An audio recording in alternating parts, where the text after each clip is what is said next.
મિત્રો આજની સ્ટોરી છે ને એ ભાઈએ ખુદ જાતે મારી સાથે શેર કરી છે. તો એક સ્ટુડન્ટ છોકરો છે ને શોપ પર આવે છે, ઘણા ટાઈમથી આવે છે. તો એક દિવસ મારી એના સાથે વાત થાય છે અને મને એમ તો ઓળખ તો હાય હલો થતો હોય છે, પણ એક દિવસે થોડી ડિટેલમાં વાત થાય. મેં પૂછ્યું, મેં કીધું કેવું છે, જોબ બોબ કેવી ચાલે છે, મેં કીધું કયા વિઝા પર છે.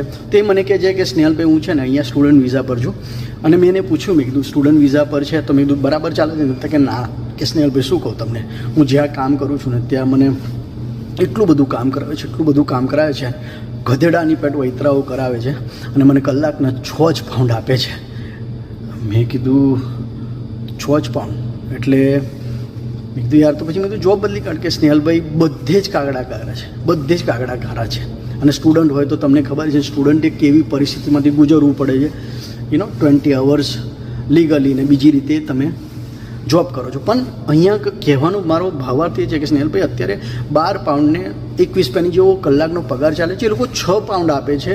તમે વિચારો, મારે ઇન્ડિયામાં એટલી બધી લોન ભરવાની છે, મારું પરિવાર દર મહિને વ્યાજ ભરે છે અને હજુ અમારે મૂડી તો ચૂકવવાની છે. અમને નથી ખબર કે મૂડી કેવી રીતે ચૂકવીશું.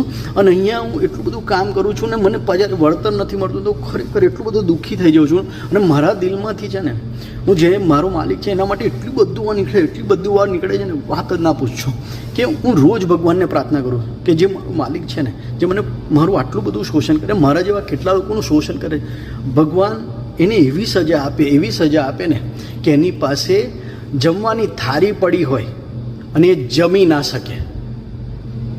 મેં છે ને એ ભાઈની વાત સાંભળીને હલી ગયો. અને એ ભાઈ છે ને એવું નહીં કે મને વાત કરતાં ગુસ્સામાં હતો, એ એટલો બધો ઇમોશનલ હતો ને. તો તમને બી થાય કે સારું, મારી સાથે બી કંઈ ને કંઈક આ વસ્તુ પાસ્ટમાં થઈ ચૂકી છે. અને ખરેખર આપણા લોકોને હજુ નથી સમજાતું કે તમે સાથે લઈને નથી જવાના મારા વાલા. તો જરા થોડી માનસે રાખો. 12 પાઉન્ડ ચાલતા હોય તો 10 પાઉન્ડ આપો, 9 પાઉન્ડ આપો. અલા પણ તમે 6 પાઉન્ડ, ચુલ્લુ ભર પાણી મેં ડૂબ મરો યાર. કંઈ નહીં, ભગવાન તમને સદબુદ્ધિ આપે. અને યાદ રાખજો, ખાવાની થાળી પડી હશે, ખાઈ નહીં શકો. મારું નહીં, એ ભાઈનું કહેવું છે. કંઈ નહીં, ચાલો, જય શ્રી કૃષ્ણ.